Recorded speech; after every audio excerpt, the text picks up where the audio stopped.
Gold trusted gold buyers మీరు తాకట్టు పెట్టిన బంగారాన్ని విడిపించి ఈ నమస్కారం వెల్కమ్ టు ఐ డ్రీమ్ ధర్మ మార్గం విత్ విజిత కార్యక్రమానికి స్వాగతం.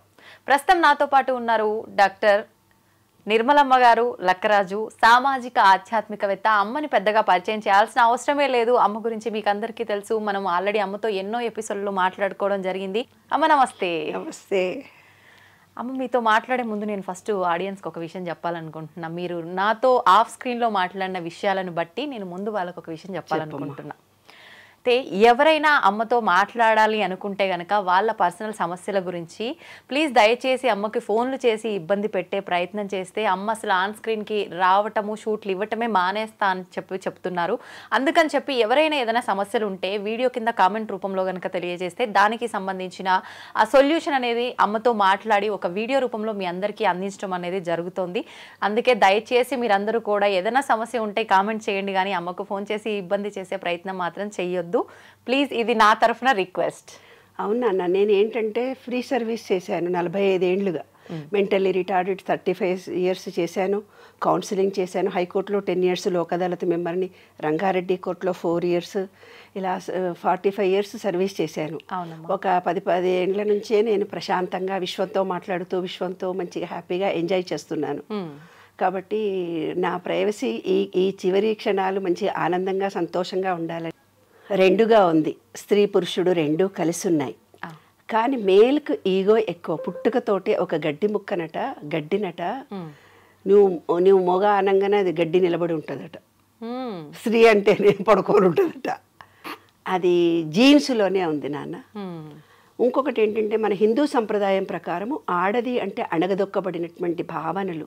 అరే మగపిల్లగాడ నువ్వు కంచమాడబడి చెల్లెలొచ్చి కడుగుతుంది, ఏందే మొగరాయిలాగా బయటకు పోతున్నావు సాయంత్రం 5 నాడు ఇంట్లోకి అంటే వాడేమో రాత్రి 11కి వచ్చినా ఏమన్నారు. ఈ పిల్లని మాత్రము ఏ స్వతంత్ర భావనతో బతకడము చిన్నప్పటి నుంచి అలవాటు చేస్తారు నాన్న. అలవాటు. ఇప్పుడు భార్యాభర్తలు అప్పటి కాలంలో అంటే ఆడవాళ్ళు బయటికి వెళ్ళేవాళ్ళు గారు. ఇప్పుడు మరి ఉద్యోగాలు చేస్తూ ఆడవాళ్ళు బయట నుంచి వచ్చిన తర్వాత మొన్న ఒక అమ్మాయికి ఫోన్ చేసింది. She is a doctor. ఆమె ఉద్యోగం చేసి వస్తే వాళ్ళ అత్త మామనే ఉంటాడట. 6 నెలలు మొగుడు బయట ఉంటాడట. 6 నెలలు ఈ పుట్టింట్లో భార్యతో ఉంటాడంట. ఉండి అతను పోలీస్ ఆఫీసర్. వాడు అంటే ఏదో చెప్పకూడదు అంత పబ్లిక్గా కేసులు, వాళ్ళ జీవితాన్ని నేను బయటపెట్టడం భావ్యం కాదు. కానీ ఆ అమ్మాయి చెప్పుకొని ఏడ్చింది ఏంటి తెలిసినా, డాక్టర్గా ఉండి చాలా బీద ఫ్యామిలీలో ఏదో ఇట్లా పెళ్లి జరిగింది కాబట్టి వాళ్ళ అత్తా మామనంట గిన్నెలు దోము అంటాడంట. కడిగిన గిన్నెలే మళ్ళీ కడగమంటారంట. ఆరేసిన బట్టలు మళ్ళీ నీళ్ళల్లో పిండి ఆరే అంటాడంట. ఊడ్చిన ఇల్లును 3 సార్లు ఊడమంటాడట అత్తా మామ ఇద్దరు. సాయంత్రం రాగానే వంట చెయ్యి అంటారంట. అమ్మా, నా భర్తతో సుఖపడాలనుకున్నా నాకు ఇంత స్వతంత్రత ఉంది, నాకు మొగుడు కావాలి, ఇవన్నీ ఇంకెన్నాళ్ళు భరించాలని ఎక్కెక్కేడ్చింది. నేను తిట్టాను, మొగుడు నిడిచిపెట్టి పోవే హ్యాపీగా, నువ్వు థాట్ చేంజ్ చేసుకో. కానీ ఆ అమ్మాయి చెప్పడం ఏంటి తెలిసిన, నాకు అతనే కావాలి, నాకు అతనితోటే జీవితం గడపాలని ఉంది. అంటే మానసికంగా ఆ అమ్మాయిని ఎమోషనలైజ్ చేసి వదిలిపెట్టాడు అబ్బాయి. అది శారీరక బలహీన మహిళ కాబట్టి అతను బ్లాక్మెయిల్ చేస్తున్నాడు అమ్మాయిని. ఆ అమ్మాయి వెళ్ళలేదు, ఇక్కడ అతనితోటే ఉండాలని తాపత్రయపడుతుంది. వాళ్ళు ఎన్ని కష్టాలు పడ్డా, డాక్టర్ అయినా ఇంజనీర్, మాకు తెలిసిన డాక్టర్లు ఎంతోమంది సూసైడ్ చేసుకొని చనిపోయారు. ఎందుకంటే మేల్ ఈగోను టాలరేట్ చేయలేక, ఎందుకంటే ఈమె టాలెంట్ను అతను యాక్సెప్ట్ చేయడు కాబట్టి. ఇంకొక కొన్ని కేసులు ఎలా ఉంటాయో తెలుసు నాన్న, శారీరకంగా కొంత ఏజ్ తర్వాత ఇప్పుడున్న సాఫ్ట్వేర్ రంగంలో మొగతనం అనేది ఉండదు. వాడికి పెళ్ళాం కావాలనే కోరికలు చచ్చిపోతున్నాయి, వీర్యకణాలు నశించిపోతున్నాయి మగవాళ్ళకు, ల్యాప్టాప్ల వల్ల, వేడి వల్ల, వాటర్ డెఫిషియన్సీ వల్ల. నేను యూఎస్ వెళ్ళినప్పుడు ఎన్నో కేసులు నాన్న. ఆంటీ నాకు మా ఆయన పక్కకు కూడా రావటం లేదు, చెయ్యి కూడా వేయటం లేదు, కనీసం మాట్లాడుకొని మేము ఎన్నేళ్ళు అవుతుందో మా అమ్మ నాన్న కూడా చెప్పుకోలేని విషయం మీతో చెప్పుకుంటున్నానమ్మా అని. అప్పుడేం చేస్తాడు తెలిసినా, వాడి బలహీనత కోసం దీని మీద డామినేషన్ తిడుతూ ఉంటాడు. ప్రతి విషయానికి తిడుతుంటాడు.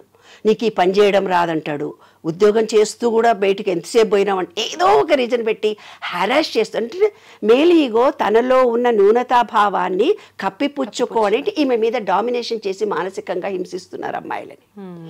కొంతమంది అమ్మాయిలు నాకు ఫోన్ చేసి, ఆఫీస్లో మా బాస్ మేమేమీ అనలేము, చెయ్యి తగులుతా అంటాడు, కాలు తగులుతా అంటాడు, ఇంకేదో అంటాడు.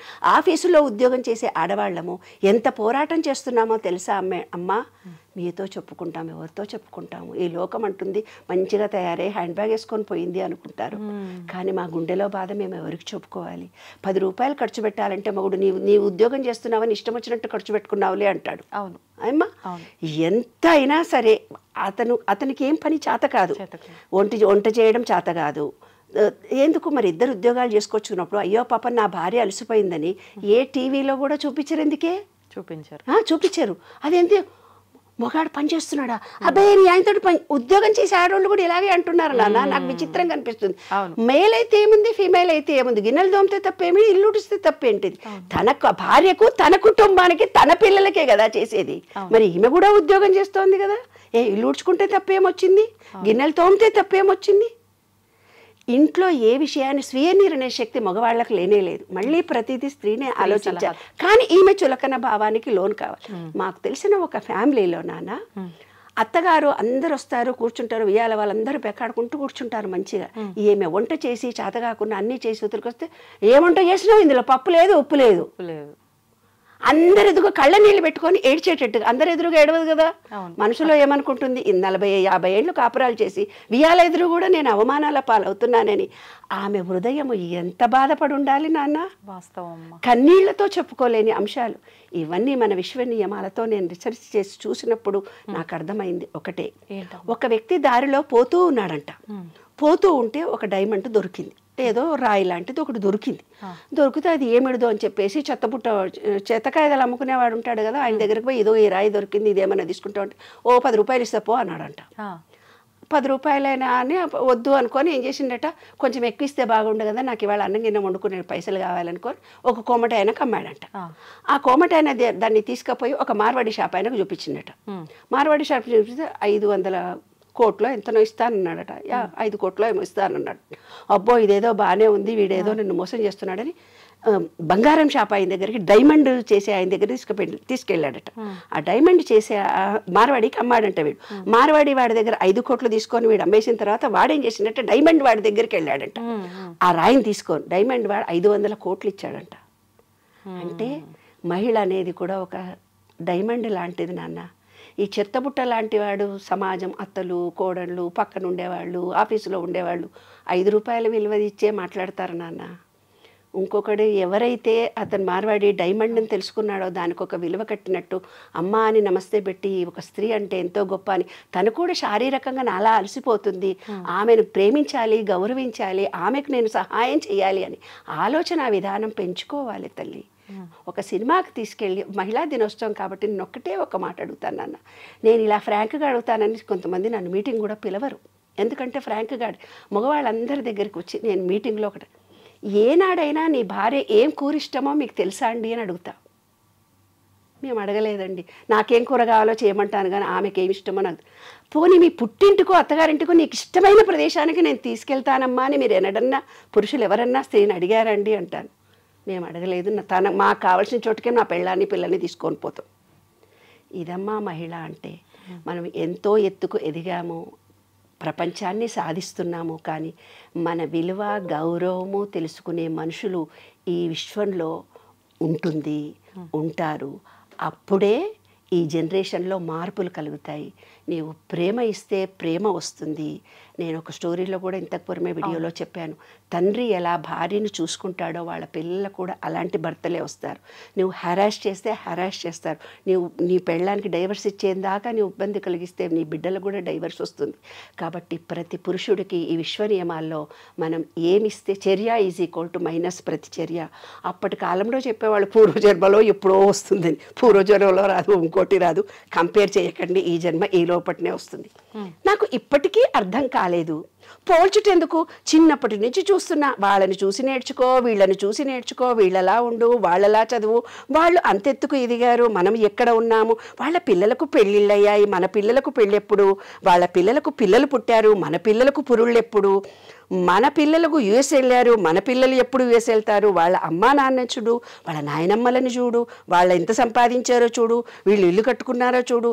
జీవితం అంతా ఒకళ్ళతో ఒకళ్ళు పోల్చుకోవటమేనా? ఆ వాడి పెళ్ళాం చూడు ఎంత బాగుంది, నీవేంటి, వాడు ఉద్యోగం చేస్తుంది, నీ ఉద్యోగం చేస్తే, అలా అనొద్దు. అందుకనే నేను ఇవన్నీ చెప్తున్నా. జీవితం అంతా ఒకళ్ళతో ఒకళ్ళు పోల్చుకోవటమేనా? మనం మనలాగే పుట్టాము, మనం మనలాగే పెరుగుతాము. మనలో ఉండే తెలివితేటలే మనకు ఉంటాయి. మా చెల్లెళ్ళు చూసి నేర్చుకో, మా అమ్మని చూసి నేర్చుకో. ప్రతి భార్యను సతాయిస్తూ ఫోన్లు వస్తున్నాయి నాన్న. మనకుండే ప్రజ్ఞ మనలో ఉంటుంది, కానీ పోల్చడం ఎందుకు ఇప్పటికీ అర్థం కాలేదు నాకు. 5 చేతి వేళ్లే సరిగ్గా లేవు, ఒకదానికొకటే పొంతన లేదు, ఒక తల్లి పిల్లలము ఒకేలా కూడా లేము. మరి ఎందుకు పోల్చటం? వాడి పెళ్ళాన్ని చూడ ఎంత పనిచేసి వచ్చినా నీలాగా చేసిందా? వాడి బిడ్డలు చూసినావా ఎట్లా చేసింది ఆమె? అత్తలు కూడా ఇట్లే అంటారు, ఆడపడుచులు కూడా ఇట్లే అంటారు, ఆడోళ్ళే ఇట్లా అంటారు. మరి ఎందుకు పోల్చడం? వారిలాగానే నీవు ఉండు, వారిని చూసి నేర్చుకో. మన బుద్ధులు ఒకరిని చూసి నేర్చుకుంటే వచ్చేవా? నువ్వు మారావా? నువ్వు మొగాడిలాగే ఉన్నావు, మరి ఆమె మారాలని నువ్వు ఎలా కోరుకుంటున్నావు? తప్పు కదా. అది విశ్వం చూస్తుందన్నమాట. పుట్టుకతో వచ్చిన బుద్ధులు పుడకలతోటే పోతాయి అంటారు, అయినా పోలుస్తూనే ఉంటారు. వారు 100 ఏళ్ళు బ్రతికారు, వీళ్ళు 90 ఏళ్ళు బ్రతికారు. మనం మనది రాసుకొనే పుట్టాము. మనం ఎన్నాళ్ళు ఉండాలో ఇంతవరకు మనమే, అంతవరకే మనం ఉంటాము. కొన్ని తెలివితేటలు మనకు ప్రత్యేకంగా వచ్చాయి, అయినా ప్రతిసారి పోల్చుటెందుకు? నాకు ఇప్పటికీ అర్థం కాలేదు. పోల్చుటెందుకో మనిషికి? ఎప్పటికీ నీవే, నీ ప్రజ్ఞ నీదే. అమ్మాయి, ప్రతి మహిళ తెలుసుకోవాల్సిన అంశం ఇది. ఎప్పటికీ నీవే, నీలో ప్రజ్ఞ, శక్తి అన్నీ నీవే. విశ్వంలో మహిళవమ్మ నీవు. ఎప్పటికీ నీవే, నీ ప్రజ్ఞ నీదే. ఎప్పుడూ నీకు పోల్చుకోకు ఇతరులతో. నీ ప్రజ్ఞని నీవు కోల్పోకు. నీకు నీవే అధికారివి, నీకు నీవే ప్రజ్ఞాకారివి. ఎప్పటికీ నువ్వు ప్రజ్ఞాకారివి. మహిళ లేకుంటే ఈ విశ్వమే లేదు. మహిళలు ఇప్పుడు మగపిల్లలకు ఆడపిల్లలు దొరకట్లేదు నాన్న. ఆ రోజుల్లో మేము ఆడపిల్లల పట్టుకొని సంబంధాలు కావాలని తండ్రులు తిరిగేవాళ్ళు. వాళ్ళ మగపిల్లలు తిరుగుతున్నారంటే ఎంత హరాస్ చేసి ఉంటారు ఆడపిల్లల్ని.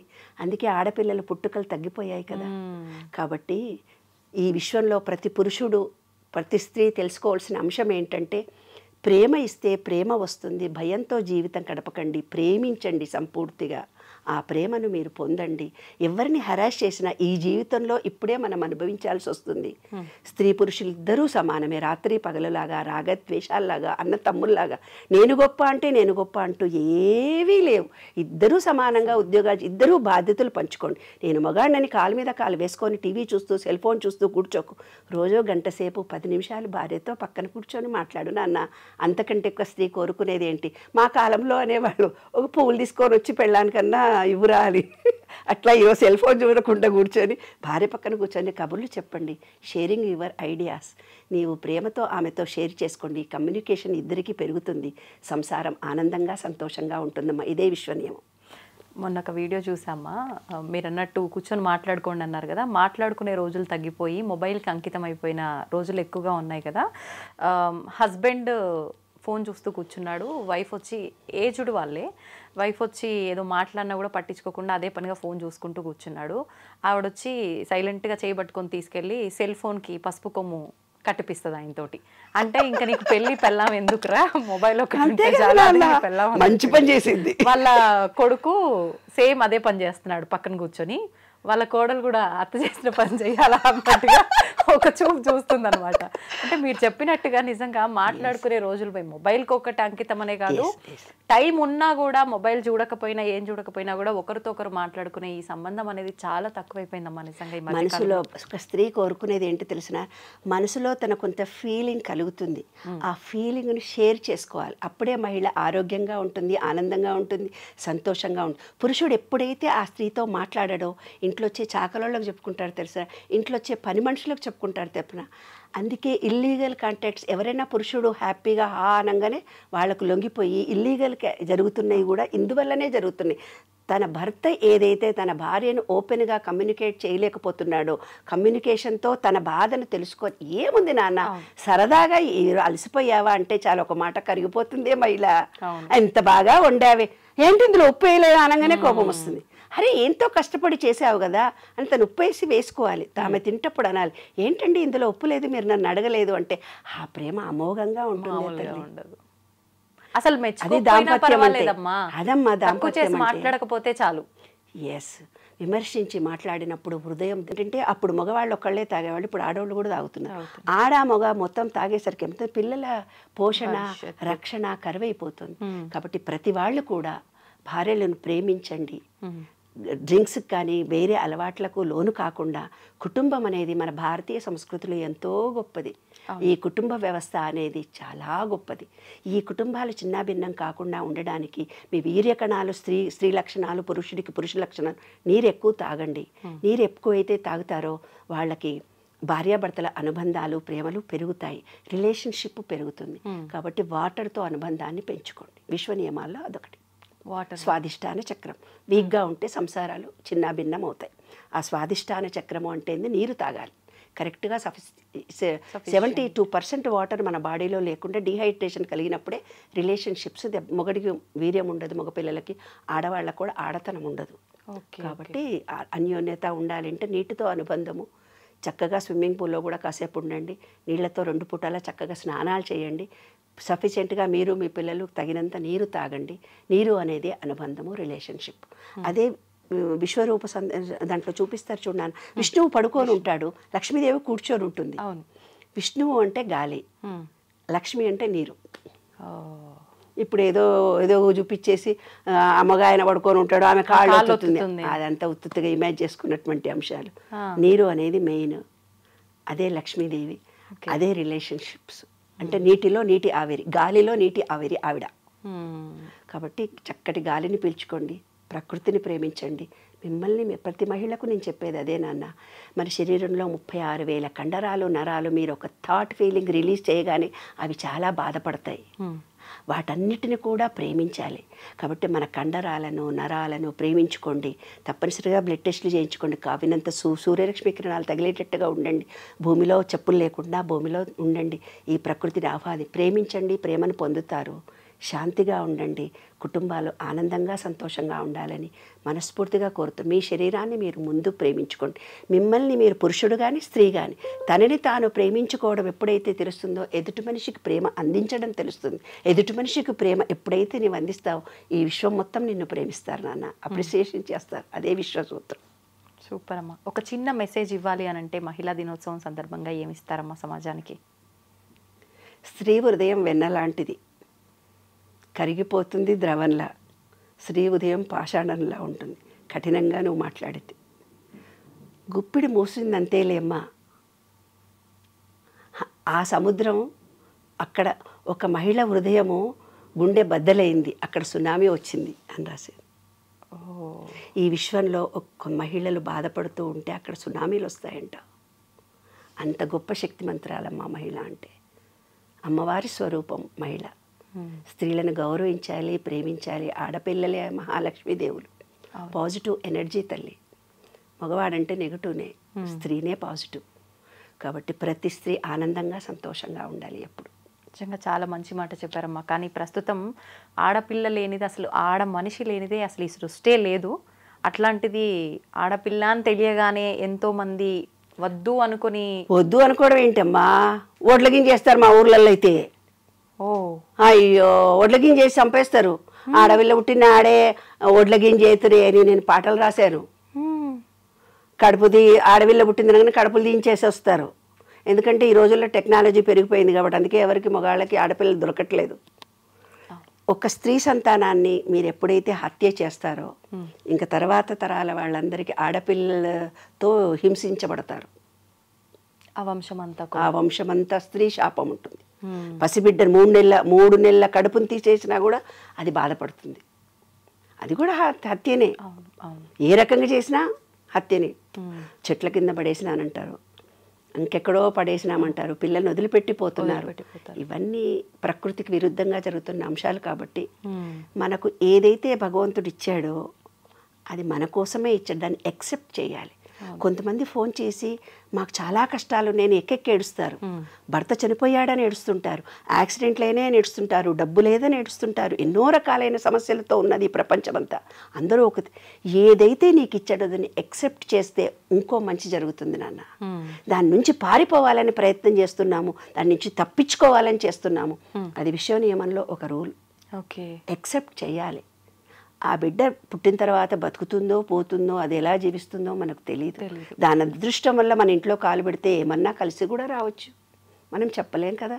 విశ్వం ఏదో నీకు నేర్పడానికి వస్తే నువ్వు ఉల్టా చేసావు, ఆ పాపంగా నువ్వు మిగిలిపోయావు. పాపం అంటుకుంటుందమ్మా. నిజంగా వాస్తవం అమ్మ. మీరు చెప్పిన మాటలన్నీ కూడా కళ్ళకు కట్టినట్టుగా అంటే మనం ఇంటి పక్కన వాళ్ళదో, ఇంట్లో పని చేసే వాళ్ళదో, ఇరుగు పొరుగు ఎవరిదో ఒకరిది చూస్తూ ఉంటాం ఇలాంటి స్టోరీస్ కదా, కళ్ళకు కట్టినట్టుగా కనిపిస్తున్నాయి మీరు మాట్లాడుతుంటే. ప్రతి ఒక్కటి కూడా వాస్తవం కదా అన్నట్టుగా. నిజంగా ఈ మాటల ద్వారా అన్న కనీసం ఒక్కరిలో అన్న మార్పు వస్తే నిజంగా దానికి మించిన సంతోషకరం ఇంకొకటి ఉండదమ్మా. అదే అనుకుంటున్నాను. ప్రతి మహిళ ఆనందంగా సంతోషంగా ఉండాలి. పురుషుడు తప్పు చేయకుండా ఉండగలగాలి. తన భార్యను, తన బిడ్డలని, తన తల్లిని అపురూపంగా ప్రేమించాలి. స్త్రీ సంతానం కలగడం అనేది భాగ్యంగా భావించాలి. ఎందుకంటే పురుషుడికి భార్య చనిపోతే వాడు పిచ్చోడైపోతాడు. అదే స్త్రీకి భర్త చనిపోయినా పిల్లల్ని పోషిస్తుంది. ఎన్ని చూస్తున్నారమ్మా, ఇన్ని సినిమాలు చూస్తున్నారు, కథలు చూస్తున్నారు. పురుషుడు అనేవాడు అసమర్థుడే, ఎప్పటికీ అసమర్థుడే. కానీ అతని తోడు లేకుంటే స్త్రీ అసమర్థురాలు. విషయం అది అమ్మా. కాబట్టి తప్పనిసరిగా ప్రతి స్త్రీకి ఒక పురుషుడి తోడు ఉండాలి, మనకు ఒక మంచి పురుషుడికి ఒక స్త్రీ తోడు ఉండాలి. శివుడు పార్వతులే అర్ధనారీశ్వర తత్వం అందుకే చూపించారు. అరే బాబు, ఒక స్త్రీ రా, ఇది పురుషుడు రా, నీలోని కూడా ఇద్దరున్నారా అని. అవును, సంతోషం అమ్మ. చాలా మంచి విషయాలు తెలియజేశారు. ధన్యవాదాలు. థ్యాంక్ యూ వెరీ మచ్ నాన్న. ఈ వీడియో చూసే ప్రతి ఒక్కళ్ళు కూడా మిమ్మల్ని మీరు ప్రేమించుకోండి. విశ్వంలో ప్రతి ఒక్కళ్ళని ప్రేమించండి. ఆడవాళ్ళని చులకనగా చూడకండి.